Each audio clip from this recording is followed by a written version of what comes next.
My mother relayed this story to me. She affirms that it happened to her back in the 70s when she used to work as an orderly for the Queen Victoria Hospital in East Grinstead, Sussex. The Queen Victoria was built as a community hospital in the 1930s and developed as a specialist unit during World War II to provide experimental reconstructive and plastic surgery for the many Hurricane and Spitfire pilots who suffered from burns. These airmen were referred to as the guinea pigs, and those who received treatment became the famous Guinea Pig Club. While she worked there, my mum volunteered for the unenviable task of cleaning the mortuary, which consisted of a small windowless outhouse situated in an isolated corner, away from the rest of the medical wings. Apparently, she and her colleagues were uneasy about working there alone, complaining of strange goings-on and irrational panic attacks. In fact, a panic alarm was installed after 2 orderlies became hysterical, stating that there was a presence in the room watching them. Their superiors just laughed it off, insisting that they had overactive imaginations. However, owing to the fact that even the most level-headed individual would get spooked in such a place, they relented and installed the alarm. One day, a number of my mum's colleagues were off sick with the flu, which meant that she would need to clean the mortuary by herself. Being strong-willed and resolute, she decided not to let her fears get the better of her and steeled herself to go in and get the job done. After all, she had done it a number of times with a colleague and never encountered anything out of the ordinary. As you can probably imagine, the job itself was none too pleasant, particularly on this day because a post-mortem had recently been carried out. This meant that she would be cleaning all traces of flesh, bone, blood and other bodily fluids from the area around the cadaver table. So, in an attempt to blot out the cold surroundings and spur herself onto the grisly task in hand, she started to hum a tune to herself. After a few minutes, she was startled by the sound of a man humming along with her. She stood still, held her breath, looked around the room, but all was silent. She convinced herself that the resonance of the room had somehow distorted her voice, so she continued with her chores in silence. However, after a while, she started to get an uneasy feeling that someone was watching her. She tried to dismiss the feeling, putting it down to the heebie-jeebies, and carried on with her work, still with this eerie feeling of being watched. She rushed to complete her chores so as to get out of there as quickly as possible, occasionally looking up at the skylight to reassure herself that it was still daylight outside.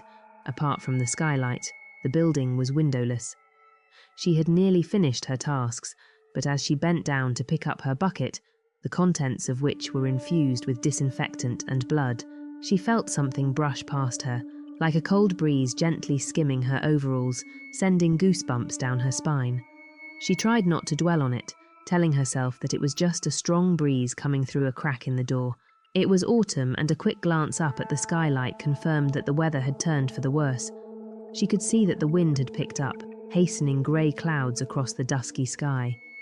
She continued with her chores, but the feeling of being watched was getting stronger and she was feeling more and more spooked. The urge to get out of there as fast as she could was starting to get the better of her.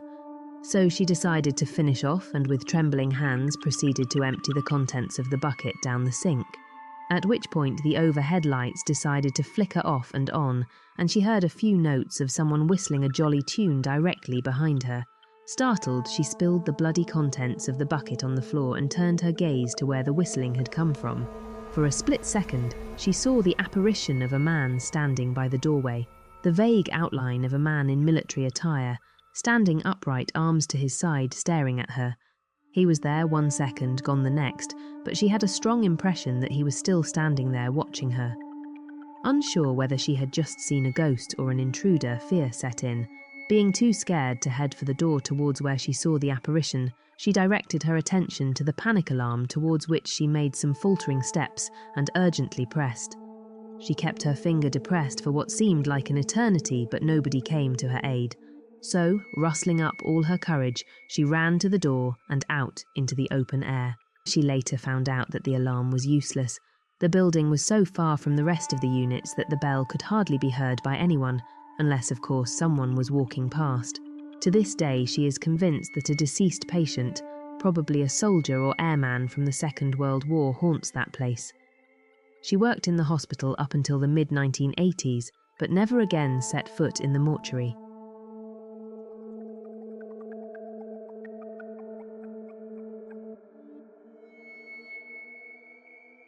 Following my divorce, our 2-year-old twins and I were obliged to go into rented accommodation.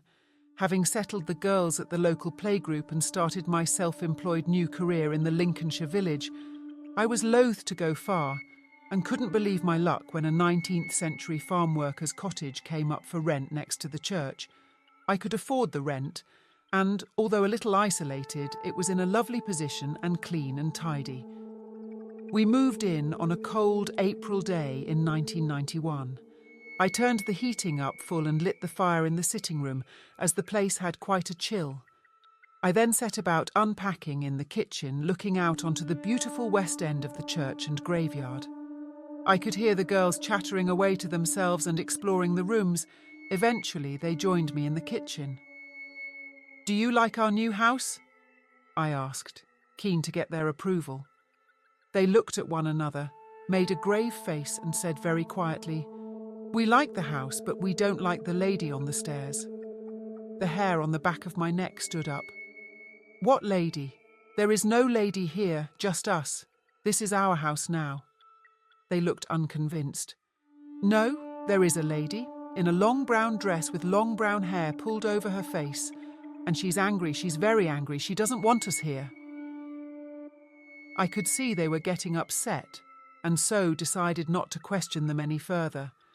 I assumed they were unnerved by the change of surroundings and thought the lady would go away. But she didn't. Night after night, they talked about her, where she was in the house, what she was doing and saying, and how she was getting more and more angry. I saw nothing, but several times when I went into a room, I got the feeling someone had just left. Also a fleeting smell of pipe tobacco smoke, strange for a lady. One night I had a friend visit. She needed to use the upstairs bathroom and I gave her directions. I couldn't believe how quickly she returned, nor how pale she was. She said nothing to me until we left the house, but then she told me she walked into a cold, damp mist on the upstairs landing that took her breath away. The bedroom light switch was over near the door, so every time I went to bed, it was a quick glance round the room, switch off the light, dive into bed and pull the covers over my head, and hope the girls didn't call for me in the night. One night I had just performed this routine when I heard a rustling noise followed by a huge bang. My heart was pounding so much I thought it would explode, but I knew I had to get out of bed and switch the light on. I found a mirror had come off the wall and slid down behind the dressing table. I laughed with relief until some kind soul the next day told me that ghosts hate mirrors. In a vain attempt to catch the girls out, I questioned them separately to see if the lady was a twin imaginary friend, but they always had exactly the same story, where she was and what she said. After 4 months in the cottage, I couldn't stand it any longer and decided to forfeit the remaining 3 months' rent and move to a modern property nearer the centre of the village. I was apprehensive that the lady would come with us, but thankfully she didn't, and the twins never mentioned her again.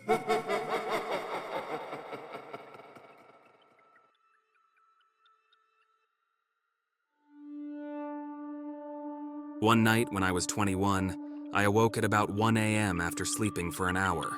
I found I couldn't move properly. There was a tightness in my chest and I had no power over my arms or legs, although I could move my head. Then I became aware of something sitting on my chest, facing me, looking at me. There was very little light in the room, just enough to make out the shape that was pressing on top of me. From what I could make out, it was some kind of animal, like a monkey in shape, brown and hairy. In my terror, I was distinctly aware that the thing was alive. I had the impression it had been waiting for me to wake up. The next 2 minutes or so are among the most terrifying I have experienced. The thing just sat there exuding a very evil aura, growling and making a mouth-clearing sound. As I tried to move, it moved closer to my face. It had a malevolent face with red eyes, somewhat monkey-like, only more demonic.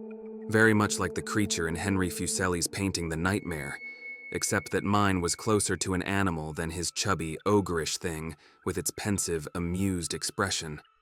What Fuseli captured very well in relation to what I was seeing was the creature's semi-visibility, the color of the skin, and the eyes. The thing must have known that I was awake because then it started to speak to me. in English. I don't recall exactly what it said, only that it was decidedly unfriendly. It was cruel and taunting, and it wanted me to know how pathetic it held me to be. It knew I was powerless at that time and relished my helplessness. It spoke mockingly in a rasping, inhuman voice that was horrible to hear. I managed to speak, asking it, somewhat absurdly, what it was and what it was doing, but when it started to speak, I was unable to respond except in whispers, as it was restricting my ability to breathe properly. Part of me wanted to continue the experience, but the sense of its malevolence coupled with my helplessness and uncertainty over what was going to happen next was just too much. It wanted to see me harmed, that I knew, so I made a huge effort to recover my power of movement, breathing, and speech so as to keep it away from my neck and face. As I did, forcing myself to overcome the awful force this thing was having, it slowly melted away, taking about a minute to vanish. All trace of it was finally banished when I switched on the light beside me. The whole experience had lasted no more than 5 minutes. With the thing gone, I lay there trying to make sense of what I'd experienced. I am positive it was not a dream. Yet, was it something from my own mind and personality? Something I had manifested or imagined? Or something separate from my consciousness, separate even from ordinary reality? If someone had entered my room when the experience was underway, would they have seen and heard it too? When later I found a small picture of Fusilli's The Nightmare in a magazine, I instantly knew this is what had happened to me. I retained this picture for years afterwards, so as not to forget and as proof that such things are possible. To put perspective on my state of mind at the time, I was due to travel to New York the next morning for an interview, and was feeling very stressed about the prospect, as I also was about to have my first serious relationship with a girl. These pressures certainly contributed to producing the thing, perhaps somehow nourishing it into becoming manifest. Fusilli was recovering from an unhappy love affair, and a portrait of the woman was discovered on the reverse of the canvas of The Nightmare.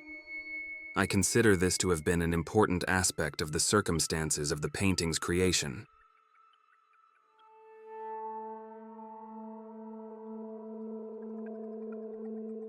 In 1993, my family and I were living in an old house in Valencia, Spain. The house had an annex occupied by our elder daughter. It served as a self-contained flat with its own bedroom, lounge, and bathroom. One day she mentioned feeling a presence in there, combined with a distinctive smell. Not unpleasant, but one that she was unable to describe as she had never experienced anything like it before. At first we dismissed this as just a figment of a teenager's wild imagination. But then she asked my wife if she'd been cleaning in her bedroom. When my wife said she hadn't, my daughter said that was strange, because something on her dressing table had definitely been moved around, notably a razor blade that she kept to sharpen her eyebrow pencil.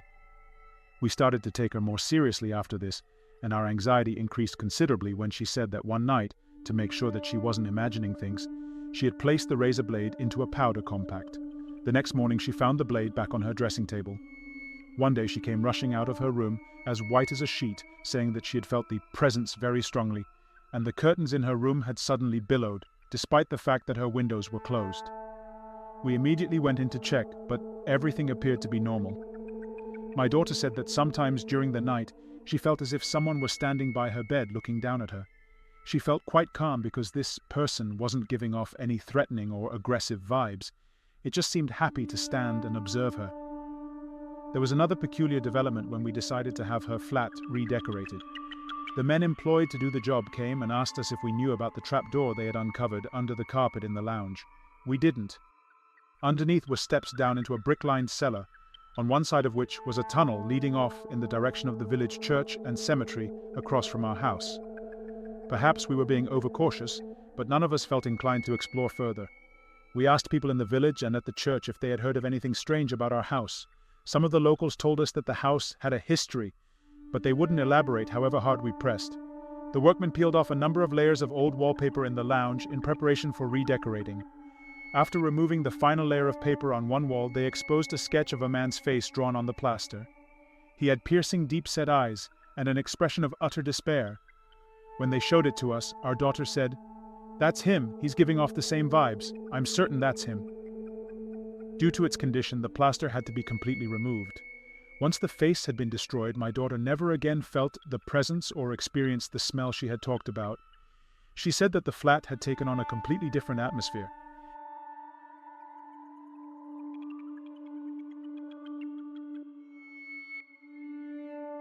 Around Christmas 1981, I traveled from Kentucky to California to spend the holidays with my family. When I arrived, the house was filled with the smell of food being prepared. I sat chatting with my eldest brother, Pat. He brought me a glass of wine without asking me. I drink very little and never during the day, so let the glass sit untouched. As soon as Pat settled in his chair with his glass of wine, my wine glass broke at the stem. No one was touching it. Pat swore and got up to get a towel. He was mad and mumbling something like, "Leave us alone for a minute. It's my sister, for God's sake." I had no idea who he was talking to. I picked up the glass and studied it while Pat got a towel. It was broken in an odd place. Usually a wine glass will break at the narrowest part of the stem, or where the stem meets the base or the bowl. This glass was broken at the thickest part of the stem. I thought that was odd. While I studied my broken glass, Pat's glass, sitting on the table untouched, also broke in the same odd place. Pat was livid. My sister-in-law seemed unsurprised. I remained confused. No one was willing to explain to me that they knew the ranch to be haunted. My most frustrating experience at the ranch was on New Year's Eve. My family were having a party for their friends, most of whom were a lot older than myself. I was about 27 or 28, and most of the people attending the party were at least 40. I was the only single person, and I was bored. I had almost talked myself into getting a plate of food and going upstairs to start a new book, but stalled a bit. I thought there was still a chance I might meet an unattached young man, or at least someone more in my age group. I glanced at the fireplace about 12 foot from me and noticed a young cowboy, an honest-to-God cowboy. He was wearing chaps, a cowboy hat hanging from leather ties around his throat, and spurs. What kind of person comes to a New Year's Eve party dressed as a cowboy? But then remembered I was on a working ranch that still housed and tended horses, and maybe this guy had just finished work. It was only about 8 or 8:30 p.m. Anyway, he was my age and looked interesting. I wanted to talk with him. My plan was to stand where I was until he looked my way, but he never looked at me. He turned towards me, looked right past me, and turned to walk away. I followed him. He walked through the living room, dining room, and into the kitchen. There was a hallway off the kitchen with a bathroom. The door to the bathroom was standing open, and he walked in. I decided I would wait for him. He didn't shut the door. Another guest came from the other end of the hallway and started to swing the bathroom door shut so he could get past. He shut the door, took a couple of steps, and decided to enter the bathroom himself. "Oh no," I said, "there's someone already in there." He looked embarrassed and lightly tapped on the door. No one answered. He peeked in and found it empty. Yes, the bathroom did have a window, but it was only about 18 inches wide and would have been impossible for a grown man wearing full chaps to have climbed through. Time would have been a problem as well. It was less than a minute from the time the cowboy entered the bathroom to the time the guest tapped on the door. "Where did he go?" I asked my sister-in-law, who was standing in the kitchen at the time, if she had seen him. "A cowboy?" she asked. "Was he wearing chaps and spurs?" She could, in fact, describe him, but then said she hadn't seen him that night. None of the other guests had seen him either. I later learned that different family members had seen him on other occasions. There must have been 20 to 30 people at the party. I was the only one who saw the cowboy that night, and I had had only one drink. After that New Year's Eve, my family told me that they suspected the ranch to be haunted. I couldn't believe it. The cowboy I saw was real, solid, not some gauzy, wispy thing. They agreed. Although I wished I would see the cowboy again, I never did.